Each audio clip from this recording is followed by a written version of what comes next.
Olá, seja bem-vindo a mais uma aula de Química.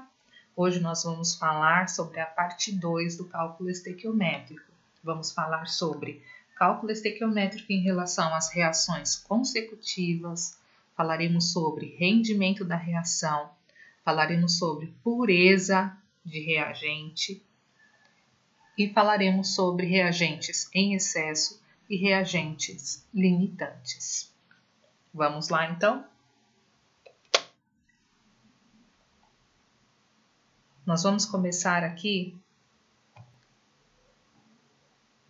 por cálculo estequiométrico em reações consecutivas. Olha só, nós vamos começar com um exemplo, porém antes eu gostaria de dizer algumas coisas.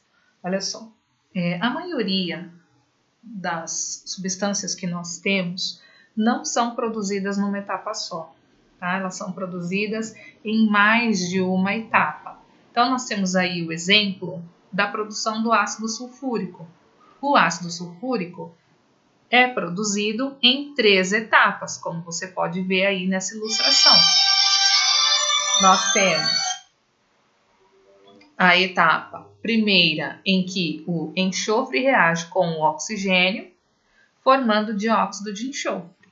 Depois, esse dióxido produzido, olha só, reage com o oxigênio novamente, formando trióxido de enxofre. Esse trióxido produzido, então, reage com a água, formando o ácido sulfúrico. Então, nós temos aí nesse processo 3 etapas, ok? Então, olha só, nós temos 2 métodos para a resolução de problemas deste tipo, tá? Então, eu tenho aí o exemplo. Abaixo, você vê as 3 etapas para a formação do ácido sulfúrico. Calcule a massa de ácido sulfúrico formada a partir de 320 kg de enxofre. Percebam bem, o exercício é sobre cálculo estequiométrico. Ele fala de 2 participantes, ele fala do ácido sulfúrico e fala do enxofre. Mas olha só, o ácido sulfúrico encontra-se na última etapa da reação, enquanto que o enxofre encontra-se na primeira etapa da reação. E agora, qual equação a gente deve usar? No primeiro método, o que você vai fazer? Você vai calcular, né? Você vai estabelecer regra de 3 para encontrar a massa do dióxido de enxofre. Encontrou a massa de dióxido de enxofre relativa aos 320 kg de enxofre, inicialmente aqui na nossa reação, você vai então passar para a segunda etapa, vai estabelecer mais uma regra de 3, tá? Com a massa do dióxido de enxofre, você vai calcular a massa do trióxido de enxofre formado. Feito isso, você vai passar para a terceira etapa. Então, você vai utilizar a massa que foi encontrada aqui, você vai utilizar então para estabelecer uma regra de 3 aqui na terceira etapa e encontrar então a massa de ácido sulfúrico. No entanto, existe um método mais simplificado, tá? Para fazermos isso, olha só. Então, tá aqui. Nós temos as 3 etapas para a formação do ácido sulfúrico. O que a gente vai fazer? A gente vai cancelar, tá? A gente vai fazer uma somatória das 3 equações, cancelando tudo aquilo que aparece antes da seta e depois da seta, que forem iguais, ok? Se forem iguais do mesmo lado da seta, ó, como por exemplo aqui o O2, estão do mesmo lado, antes da seta. Então, a gente vai somar, ok? Então, olha só, o que nós temos igual de lados opostos? Nós temos o SO2 antes da seta e SO2 depois da seta. Então, cancelamos. A mesma coisa o SO3. Nós temos o SO3 como reagente e temos o SO3 como produto. Então, a gente também cancela. O que sobra, a gente monta, então, aqui abaixo, a nossa reação global. Então, o que sobrou? Sobrou o enxofre, sobrou o oxigênio. Quanto de oxigênio? Olha, aqui nós temos 1 mol e aqui nós temos meio mol. 1 mol mais meio mol equivale a 1,5 mol. No entanto, a gente não pode jogar na nossa equação global 1,5 como coeficiente estequiométrico. O que a gente faz? Transforma isso em fração. Então, 3 sobre 2, que é igual a 1,5, certo?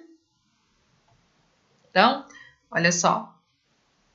O que mais nós temos? Nós temos a molécula de água. Então, esses são os nossos reagentes. E o que a gente tem de produto? Apenas a formação aqui do ácido sulfúrico. Então, feito isso, nós temos uma reação para trabalhar. E aí você vai trabalhar da mesma forma que você trabalhou lá em relação ao cálculo estequiométrico normal. Você aprendeu em aulas anteriores, tá? Então, olha só. O enunciado da questão relaciona dois participantes, que são enxofre e ácido sulfúrico, certo? E qual a grandeza que ele relaciona? Massa, certo? Massa, ó, calcule a massa de ácido sulfúrico. Então, em relação ao ácido sulfúrico, massa, formada a partir de 320 quilos de enxofre. Quilo é unidade de massa. Então, para ambos os participantes, a grandeza é massa, certo? Também interessante ressaltar, porque quando a gente fala em cálculo estequiométrico, precisamos prestar atenção no quê? No coeficiente estequiométrico. Essa equação aqui já está balanceada e você pode perceber que os dois participantes têm coeficiente igual a 1, ok? Então, olha só. Falou em massa, então a gente vai fazer o cálculo da massa molar, com o auxílio de quem? Da tabela periódica, tá? Então, o enxofre, de acordo com a tabela periódica, 32 gramas por mol. Quantos mols temos na equação? 1. 32 vezes 1, 1.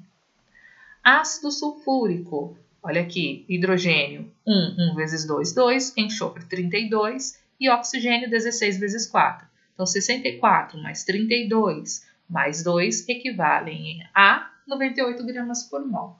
Quantos mols temos na equação? Apenas 1. Logo, 32 gramas estão para 98 gramas de ácido sulfúrico, ok?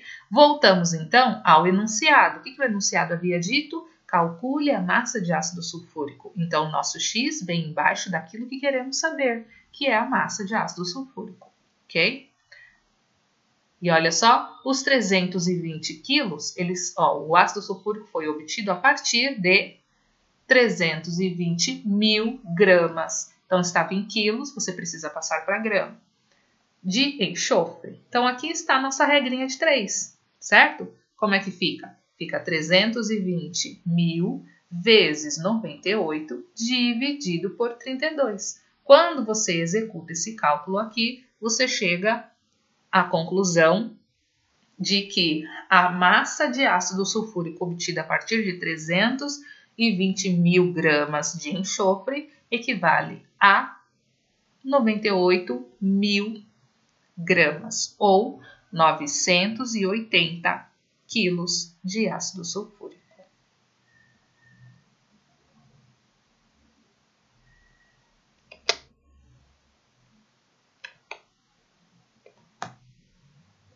O nosso próximo assunto é rendimento da reação. Observe o vídeo a seguir.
Muito bem.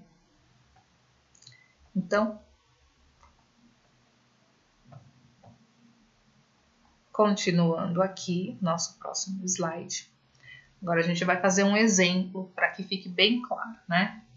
Então, nós temos então o rendimento da reação, né? Ou seja, o quanto de produto nós vamos produzir em determinada reação. O que acontece? O que a gente observa é que a prática é muito diferente da teoria, tá? Por uma série de fatores, ok? Então, nem sempre a gente consegue obter aquilo que a teoria nos diz que obteríamos numa determinada reação, tá? Então, como é que a gente calcula o rendimento de uma reação? Olha só. Então, nós temos aí um exemplo. O óxido de cálcio é uma matéria-prima obtida a partir do calcário, carbonato de cálcio. São utilizados 100 gramas de carbonato de cálcio para a obtenção de apenas 42 gramas de óxido de cálcio. Qual o rendimento da reação? Então, veja bem. Primeira coisa, vamos calcular a massa de todos os participantes, de reagentes e produtos, né? Aqui nós temos a nossa equação, ok? Então, ele está falando da obtenção do óxido de cálcio. Então, o óxido de cálcio é obtido a partir da decomposição do carbonato. Então, o carbonato vai se decompor em óxido de cálcio e CO2. A equação já está balanceada, tá? Então, 1 mol de carbonato vai produzir 1 mol de óxido de cálcio e 1 mol de dióxido de carbono. Próximo passo, nós vamos calcular a massa molar. Então, calculando aqui, ó, cálcio, 40 vezes 1, 40, carbono, 12 vezes 1, 12, e oxigênio, 16 vezes 3, 48. Chegamos à conclusão de que a massa do carbonato de cálcio equivale a 100 gramas por mol. Nós temos 1 mol aqui. O óxido de cálcio, o cálcio, 40 vezes 1, 40. E o oxigênio, 16 vezes 1, 16. 40 mais 16, então o óxido de cálcio, 56 gramas. Dióxido de carbono, carbono, 12 gramas. E o oxigênio, 16 vezes 2, 32. Então, 32 mais 12 equivale a 44. Então, 56 mais 44, 100 gramas. Aqui a gente está mostrando que a lei de Lavoisier, né, a conservação das massas, ó, perfeita. Então, olha só, 100 gramas de carbonato vai produzir quanto de óxido de cálcio? Produz 56 gramas. Isso daqui seria um rendimento de 100%, ok? De 100%.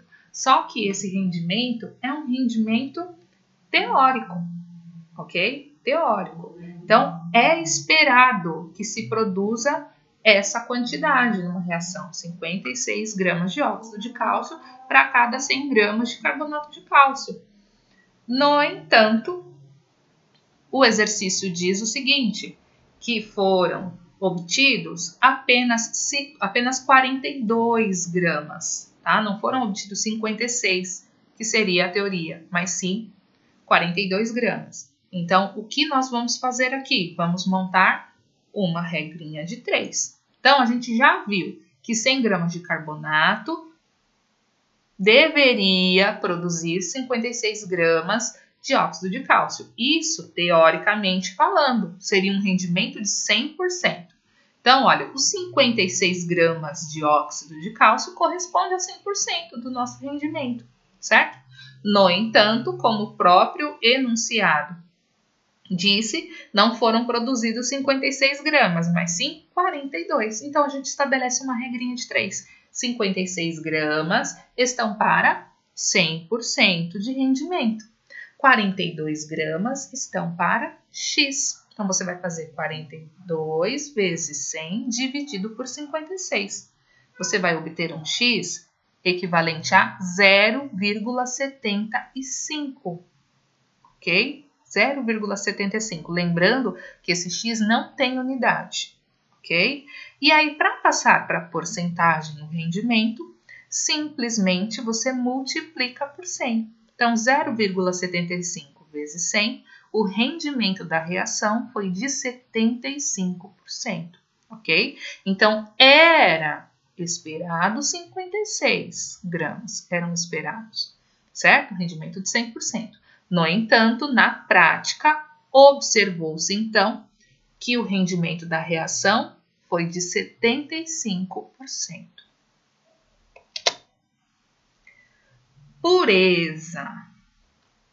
A gente acabou de comentar, né, que na teoria é uma coisa, na prática é outra, onde está bem antigo esse, né, e se aplica perfeitamente aqui nas reações químicas, ok? Na prática, a gente percebe que as reações químicas não vão ocorrer com 100% de rendimento, como a gente acabou de ver no exemplo anterior, ok? E isso por quê? Por conta porque o seu reagente pode não ser puro, como é o exemplo que a gente vai ver agora, ok? Pode ter sido manuseado de maneira inadequada, ok? Por conta de imprecisão de equipamento e uma série de outras coisas, ok? É muito comum se utilizar reagentes impuros na indústria, tá? Então, olha só, nós vamos trabalhar aqui com esse exercício, que vai tratar justamente desse assunto, pureza dos reagentes, tá? Então, veja só, diz o exemplo. Considere uma amostra de 100 gramas de calcário, um mineral formado principalmente por carbonato de cálcio, que contém o quê? Areia, carvão e outras impurezas. Olha só, o principal componente do calcário, quem é? É o carbonato de cálcio, certo? Porém, junto com ele, existem outras substâncias, que são a areia, o carvão e outras coisas, conforme o enunciado nos diz. Dessa amostra, 90 gramas são de carbonato de cálcio. E os 10 gramas restantes compõem as impurezas. E aí o exercício pergunta qual é a pureza. Olha só, gente, qual o grau de pureza dessa amostra? Então, nós temos aí que o grau de pureza equivale igual a massa da substância pura. Ou seja, qual é a substância que nós estamos, né, que seria de interesse aí? Seria o carbonato de cálcio, ok?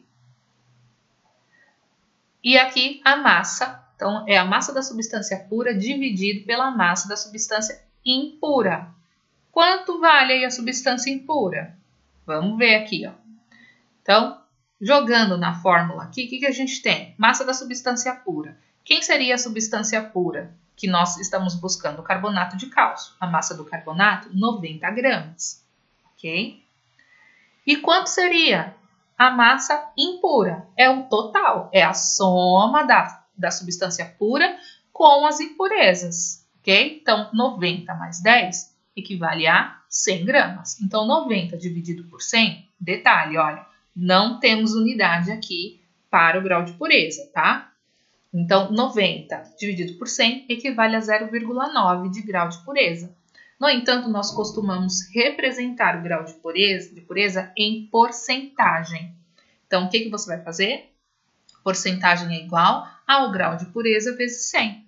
Então, 0,9 vezes 100. Então, a pureza desse mineral aí é de 90% de pureza, ok? Então, 90% é de carbonato de cálcio. Reagente em excesso e reagente limitante. Nossa, professora, o que caneta Bic tem a ver com química, tem a ver com esse assunto? Olha só, gente. Seguinte.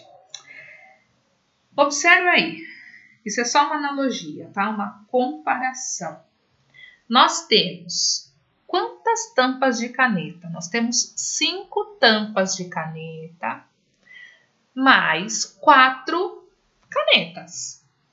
Ok? É isso que nós estamos observando. Esses são os nossos reagentes, vamos dizer assim. Tampas e canetas. Ok? Então, tampas e canetas destampadas. Seriam os nossos reagentes. E aí, olha só, observe os nossos produtos. O que a gente formou? A gente formou 4 canetas com tampas, ok? E ainda nos sobrou uma tampa de caneta, certo? É isso que a gente observa. Então, cada caneta destampada precisava do quê? De uma tampa, certo? Como a gente tem mais tampa do que caneta, o que a gente obteve como produto aí? Nós temos aqui 4 canetas tampadas e uma tampa sobrando. Ou seja, reagente em excesso, reagente limitante. Vamos lá. Nós temos tampas em excesso, enquanto nós temos muita tampa para pouca caneta, certo? Então, aqui, olha, quem é o reagente em excesso? As tampas seriam o reagente em excesso, tanto que você percebe que ela sobra aqui no final da equação, ok? E aqui nós temos o reagente limitante. Por que limitante? Porque é ele quem vai determinar a quantidade de produto que você vai formar, ok? Então, quem determina a quantidade de canetas tampadas no produto são as canetas destampadas, ok? Então, é o reagente limitante, é aquele que está em menor quantidade, tá? Então, o reagente limitante numa reação química é o responsável direto pela quantidade de produto que vai se formar. Então, no nosso exemplinho aqui, na nossa analogia, o nosso reagente limitante seriam as canetas destampadas, enquanto o reagente em excesso seria as tampas, ok? Então, lembre-se, quem determina a quantidade de produto formado é o reagente limitante. Então, você precisa se lembrar disso quando for resolver exercícios em relação a esse assunto.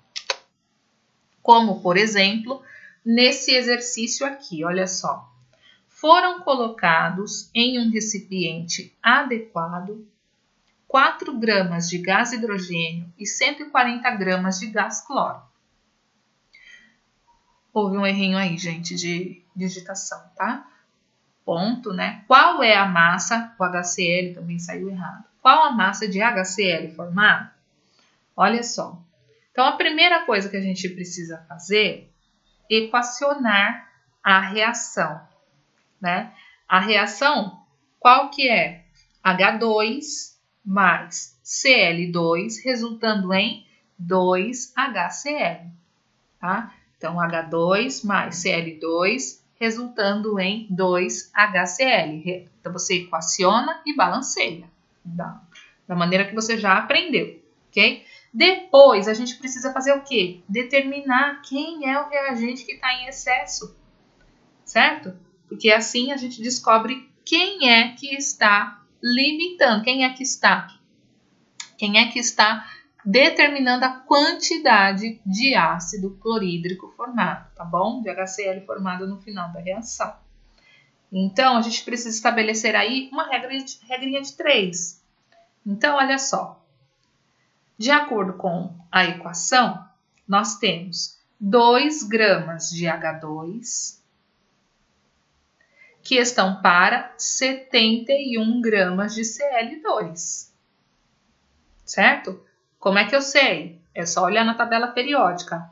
Eu falei H2 que reage com Cl2. H2, a massa do hidrogênio é 1 vezes 2, 2 gramas.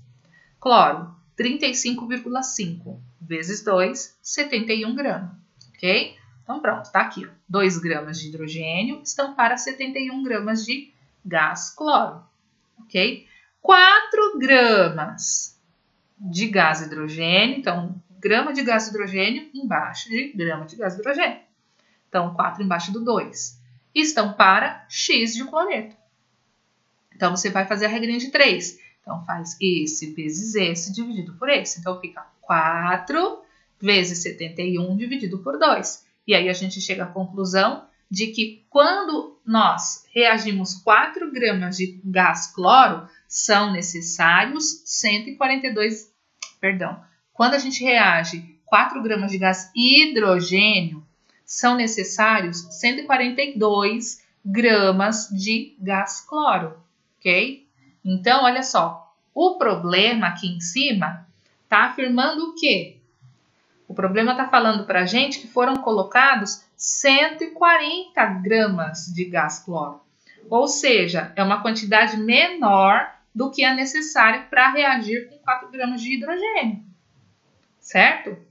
Ok? Então, a gente chega à conclusão de quê? De que o hidrogênio é o reagente que está em excesso. Ok? Ele está em excesso. Porque para 4 gramas eu preciso de 142. No entanto, eu tenho quantidade inferior de cloro. Então, o cloro aqui é o nosso reagente limitante, ok? Como a gente acabou de ver anteriormente, é o reagente limitante o responsável direto pela quantidade de produto formado. Então, o nosso cálculo para descobrir a massa de HCl formado não pode levar em consideração a massa do hidrogênio, mas sim a massa do gás cloro, ok? Porque ele é o reagente limitante. Então, olha só. Então, aqui a gente vai calcular o valor da massa do HCl, que deve ser utilizado, ou melhor, que deve ser formado a partir da massa de quem? Do cloro. Então, olha só. 71 gramas de cloro, de Cl2, estão para 73 gramas de HCl. Como que eu cheguei nesses 73 gramas? Como que é a nossa reação? H2 mais Cl2, setinha, 2HCl. Então, eu tenho 2 mols de HCl. Qual que é a massa do HCl? 1 mais 35,5, 36,5. 36,5 vezes 2 equivale a 73 gramas. Ok? Então, aqui a gente monta a primeira parte da regra de 3. Então, 71 gramas de Cl2 estão para 73 gramas de HCl. Volto para o enunciado. O que o exercício quer saber? Ele quer saber a massa de HCl formada. Então, X vai debaixo da massa de HCl. E os 140 gramas de gás cloro embaixo da massa de gás cloro. Ok? Então, nós temos aí 140 vezes 73 dividido por 71. Então, a gente chega à conclusão que a massa de HCl formada será de 143,94 gramas.